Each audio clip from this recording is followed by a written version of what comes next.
child, adult, fallen hero. 3 timelines have defined a franchise.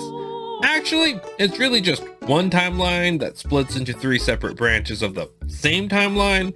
The Zelda Timeline might really be one of the more complicated things Nintendo has ever officially created. And yes, Nintendo did officially create the Zelda Timeline in A Link to the Past, Wind Waker, and Twilight Princess. Then they finalized that timeline with Hyrule Historia before they realized they kinda messed up and tried to retcon the whole thing. I'm Super Macho Gamer, and welcome to this episode of Macho Theory, where I can say I have finally found where both Breath of the Wild and Tears of the Kingdom fit along the Zelda timeline. Now, for years, the official timeline, while spotty, did work perfectly fine. That was until Breath of the Wild came out, then Tears of the Kingdom came out, and decided it also didn't want to play along with the whole timeline thing. Now, the official statement made by Nintendo on where these 2 games take place on the timeline has always been that they are so far in the future that it doesn't really matter. But they do take place at the end of a timeline, and believe it or not, Tears of the Kingdom answers the question of which timeline both of these games take place on. Now, I know there are those of you who have played the game and are probably saying to yourself right now, Tears of the Kingdom doesn't answer anything. In fact, it makes it worse. And that is where everyone makes their timeline mistake. So let's dive into it. At the start of Tears of the Kingdom, we see Zelda flash away in front of our very eyes as she travels back in time to the founding of the Kingdom of Hyrule in what she calls the ancient past. This past is not the same past we see or hear about in any previous Zelda game. The reality is, these are in fact the events leading up to Ocarina of Time, and the moment the child version of the Hero of Time goes and claims the Master Sword within the Temple of Time itself. Of course, not in the exact same way. You see, Rauru, the Sage of Light, is the same Rauru as the first King of Hyrule. Yes, this guy is the same as this one. You see, the Rauru we meet in Ocarina of Time, who built the Temple of Time, sealed away the Triforce, and the Sacred Realm, also has the nifty ability of being able to change his form. If you didn't know, everyone's favorite owl is actually Rauru himself. So it would make perfectly good sense that he would also change his form once again to that of a Hylian as he greets a child who was forced to physically age into an adult after being trapped within the Sacred Realm for 7 years. The secret stones from Tears of the Kingdom are the Sage Medallions from Ocarina of Time. 6 Sage Medallions and 6 secret stones, each one belonging to an awakened sage that aids in the battle against Ganondorf. But there are actually 7 secret stones in Tears of the Kingdom, some of you are saying, and you're right, there are 7 secret stones, one of wind, fire, water, lightning, spirit, light, and time. Technically there are 8 at one point, but one of the stones is technically the Stone of Light from the future, turned into another Stone of Time in the past, and the Stone of Time in the past turns evil, and into the Stone of Darkness. Time travel always makes things complicated. You see, there are actually 7 sages in Ocarina of Time as well. There is Rauru, the Sage of Light, who gives Link the Medallion of Light when he awakens as an adult. Then there is Saria, the Sage of the Forest, Darunia, the Sage of Fire, Rudo, the Sage of Water, Impa, the Sage of Shadow, Naburu, the Sage of Spirit, and then there is the 7th Sage, the one who's the leader of the other 6, the same sage that gives Link the Ocarina of Time, the Light Arrows, and holds the Triforce of Wisdom, Princess Zelda. You see, the imprisoning war we see in the memories of the Dragon Tears are in fact the events of Ocarina of Time, the same imprisoning war spoken of in A Link to the Past. You see, the imprisoning war in A Link to the Past happens exactly like the events of Ocarina of Time, except Link is defeated by Ganon, not Ganondorf, in the final battle in the ruins of Ganon's castle. The imprisoning war in Tears of the Kingdom has one major difference, and that is Ganondorf himself. You see, this Ganondorf is not after the Sacred Realm that holds the Triforce in Tears of the Kingdom. In fact, in both Breath of the Wild and Tears of the Kingdom, no one cares about the Triforce or the three golden goddesses. And for the longest time, this couldn't really be explained. Until now. You see, this entire time there has been a fourth branch of the Zelda timeline, one that had been ignored until Tears of the Kingdom made it clear it existed. The fallen hero, child, and adult timeline are all a byproduct of the events of Ocarina of Time. The child and adult timeline are a byproduct of when Princess Zelda sends a victorious Hero of Time back in time. The fallen hero timeline is created when the Hero of Time is defeated in his battle with Ganon. This fourth timeline is a byproduct of Skyward Sword. You see, at the end of Skyward Sword, two major events take place. The first, the goddess's chosen hero gathers the completed Triforce and makes a wish. That wish, the destruction of Demise. And we know this wish worked because both Fi and Garahim confirm his destruction. They make it clear that the Demon King is no more. So how can there be a fourth timeline? Well, Garahim himself answers that question for us. But in the past, he lives yet.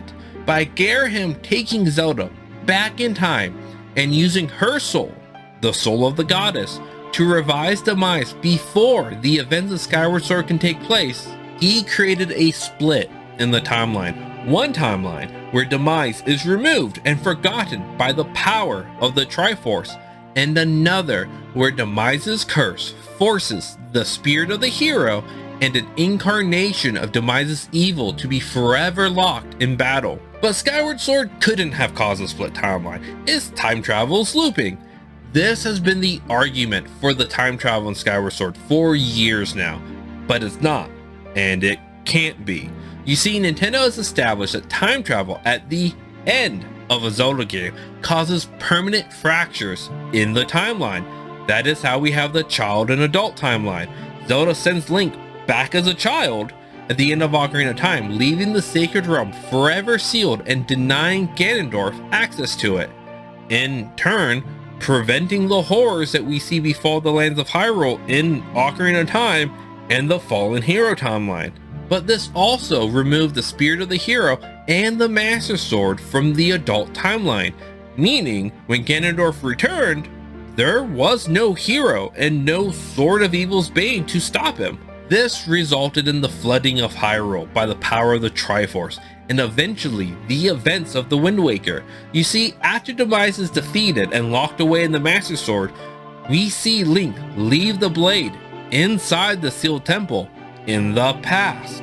And when they return to the future, aka the present, the blade is still there. The same temple that throughout his entire adventure, Link had continuously returned to. And at no point had the fully awakened Master Sword just been sitting there, shining away in its pedestal. That is because the present Link and Zelda returned to was not the same one they had just left. This is the world and timeline that every Zelda game has taken place on, except for Breath of the Wild and Tears of the Kingdom. These two games take place on the fourth timeline, or as it should be called, the original timeline, the one that the goddess Hylia was reincarnated in, where her chosen hero had his adventure to save her reincarnation, the one that saw the Sword of Evil's Bane, the Master Sword, forged and infused with the powers of the golden goddesses. But more importantly, it is the one that saw Demise vanquished, not by the Master Sword, not by the chosen hero, but by the power of the Triforce. A timeline free of Demise's curse, a timeline free of conflict caused by those seeking the power of the Triforce. In this timeline is not the golden goddesses and the Triforce that are worshipped by the Hylian people, but the goddess Hylia. Ever wonder why we see goddess statues throughout the land of Hyrule in these two games? Why the Temple of Time in the Great Plateau looks so much like the Ocarina of Time counterpart, but has a statue where the Door of Time should be? It's because the Denzians of Skyloft, who resettled the land after the cloud barrier was removed, brought their worship of the goddess with them. And why this Rauru never became the great sage that seals away the Triforce and the sacred realm within the Temple of Time that he constructs to stop the endless bloodshed by those seeking the power of the Triforce. Instead, he becomes the first king of Hyrule and marries one of the priestesses of the goddess Hylia. It's through the dragon tears we see the past events of this fourth timeline. Two timelines that almost mirror one another, but differ just enough. Differ in key moments and events because key players no longer exist. Why in the ancient past did Zelda and Rauru not go looking for the Sword of Evil's Bane, or the chosen hero meant to wield it? Or better yet, the fact that no hero arose to fight against Ganondorf at the side of the Six Sages is because the spirit of the hero doesn't exist in this timeline, nor does the Sword of Evil's Bane, and neither does the blood of the goddess. You see, Ganondorf from Tears of the Kingdom is just a man, a Gerudo man, born once every 100 years, a man with great ambition and a desire to find his people's place in this world. But just a man. He's not the embodiment of Demise's ever-running curse and hatred, but of his own desire of power and his own malice. And we see that the moment he realizes how much power the secret stones can give their users, his focus solely becomes on how he can get his hands on one of them. By the way, the Master Sword in both these games is not the Sword of Evil's Bane. Nintendo lied to you, or we lied to ourselves, as this sword, the one that breaks all the time, is actually called the Master Sword of Resurrection, and that's according to Nintendo themselves. This also explains why it was Zelda who needed to banish Calamity Ganon at the end of Breath of the Wild, and not the so-called hero. Also, I don't know if you guys caught on to it or not, but this Link is not a hero of anything. He is a Knight of Hyrule who became one of the champions and was sworn to protect Princess Zelda, who is in fact the one everyone else expects to save the day by sealing away evil. So this is the moment where I tell all of you, I lied. Yeah, I know. You see, of course there isn't 4 timelines. There's 5. Yeah, 5 timelines because of time travel, of course. The 5th timeline is the events we see in Tears of the Kingdom. Wonder why the Divine Beasts don't exist in Tears of the Kingdom? Or, more importantly, why Sheikah technology just seemed to have vanished? It's because it was never invented. Zelda going back in time at the start of Tears of the Kingdom created another timeline where every event leading up to the Great Calamity 10,000 years before Breath of the Wild turned out drastically different, because she was never supposed to be there in the first place, which means Rauru and the First Kingdom of Hyrule probably lost the first battle with Ganondorf, because it was only with the significantly stronger aid of a time-traveling Zelda that they were able to stop Ganondorf's original attack. And with them losing the original fight, the secret stones that are given to the other sages remain locked away, except for the 2 that Rauru and Queen Sonia were wearing. This war between Gerudo and Hyrule would eventually lead to the 2 kings fighting each other in what would later become the catacomb ruins underneath Old Hyrule Castle, where Rauru, the first king of Hyrule, seals away Demon King Ganondorf, using the very same powers and method that Rauru, the Sage of Light, uses to seal away the Triforce and the Sacred Realm before the events of Ocarina of Time. Of course, that was until Link and Zelda started exploring these ruins, breaking this seal and forcing Zelda to travel back in time, and in turn altering all of these events into what we see in the Dragon Tears. So now Link still defeats the Calamity in the 5th timeline, but it's not the exact same Calamity from Breath of the Wild, as there are no longer Guardians, and he has to do it without the aid of the Divine Beasts, or their champions. But that also means that this Calamity Ganon is weaker, because he also doesn't have the guardians or the divine beast to aid him. But to be clear, Calamity Ganon was always the manifestation of the evil powers of Demon King Ganondorf slowly escaping his seal beneath Hyrule Castle. It makes sense that Zelda traveling back in time would drastically change everything. Think about it.